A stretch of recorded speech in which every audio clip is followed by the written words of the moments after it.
সবাইকে আমার আজকের পর্বটি দেখার জন্য আমন্ত্রণ জানাচ্ছি। আজকের পর্বে আমি ভীষণ মজাদার একটা ডেজার্ট করে দেখাবো। এই ডেজার্টটা তৈরি করতে সময় লাগবে মাত্র 10 থেকে 15 মিনিট। বাসায় যদি হুটহাট কোনো গেস্ট চলে আসে আর আপনার বাসায় যদি পাউরুটি আর দুধ থাকে, তাহলে আপনারা অল্প সময়ে এই ডেজার্টটি তৈরি করে নিতে পারবেন। খেতে যেমন মজা, বানানো অনেক সোজা। চলুন দেখে নিই। এজন্য আমাদের লাগবে পাউরুটি বা ব্রেড। আমি এখানে 5 স্লাইস ব্রেড নিয়েছি।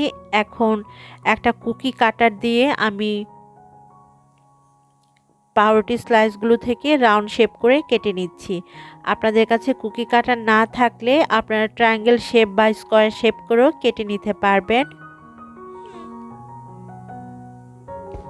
তো আমি এরকম রাউন্ড শেপ করেই কেটে নিব সমস্ত পাউরুটি থেকে।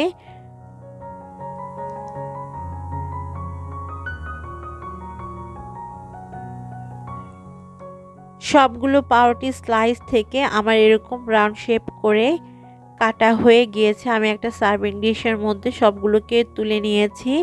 এখন সরাসরি চুলাতে চলে যাব।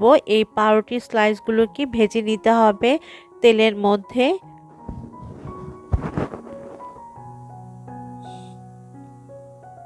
চুলা একটা প্যানে আমি দিয়ে দিচ্ছি 1/4 কাপ পরিমাণ তেল। তেলের পরিবর্তে আপনারা এখানে ঘি বা বাটারও অ্যাড করে নিতে পারেন। চুলার আঁচটা আমি মিডিয়ামে রেখেছি। তেল গরম হয়ে আসলে এর মধ্যে পাউরুটি স্লাইসগুলো দিয়ে দিতে হবে। তারপর দুই পাশে উল্টে পাল্টে লালচে বা ব্রাউন কালার করে ভেজে নিতে হবে। তবে খেয়াল রাখবেন যেন অতিরিক্ত কালচে বা পুড়ে না যায়, তাহলে কিন্তু ডেজার্টটা খেতে একদমই ভালো লাগবে না। তো সবগুলো পাউরুটি স্লাইস আমি এখন উল্টে দিচ্ছি, আর এভাবে উল্টে পাল্টে সুন্দর লাইট ব্রাউন কালার করে ভেজে নিতে হবে।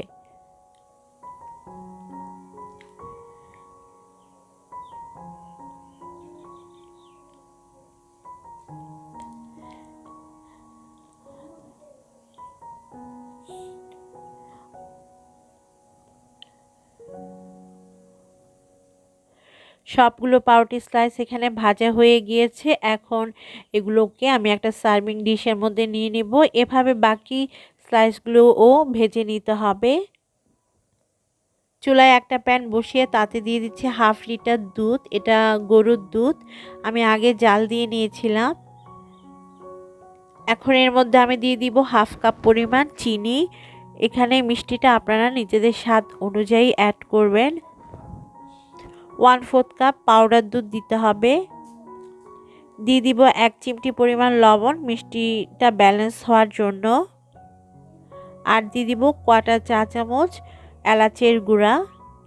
মিডিয়াম হিটে রেখে 2টা থেকে বলক আসা পর্যন্ত অপেক্ষা করতে হবে। এই দুধটাকে জাল দিয়ে ঘন করার কোনো দরকার নেই, জাস্ট বলক চলে আসলেই হবে।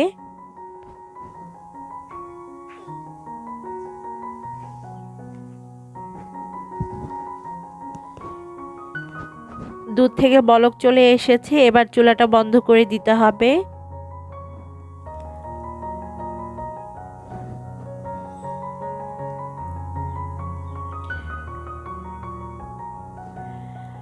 আমি একটা সার্ভিং ডিশের মধ্যে সবগুলো পাউরুটির স্লাইসগুলো সুন্দরভাবে ডেকোরেট করে নিয়েছি। এখন গরম দুধটা আমি পাউরুটির মধ্যে ঢেলে নিব। আর ঢেলে নেওয়ার সাথে সাথে দেখবেন পাউরুটির সমস্ত দুধ অ্যাবজর্ব করে নিবে। দুধটা ঢেলে দেওয়ার পর এর মধ্যে আমি কিছু বাদাম কুচি দিয়ে দিব। আর এভাবে আমি রেখে দিব নর্মাল তাপমাত্রায় অ্যাবজর্ব হওয়ার পর্যন্ত, মানে পাউরুটি দুধটাকে অ্যাবজর্ব করা পর্যন্ত। এই ডেজার্টটা ঠান্ডা ঠান্ডা খেতে অনেক ভালো লাগে, আপনারা অবশ্যই ট্রাই করে দেখবেন। তো আমাদের ডেজার্ট কিন্তু একদম তৈরি। আমি ফ্রিজে রেখে দিয়েছিলাম রুমের স্বাভাবিক তাপমাত্রায় আসার পর, আর এখন ফ্রিজ থেকে বের করে নিয়েছি। দেখতেই পাচ্ছেন সমস্ত দুধ পাউরুটি অ্যাবজর্ব করে নিয়েছে। দারুণ মজার এই ডেজার্টটি বাসায় ট্রাই করবেন অবশ্যই।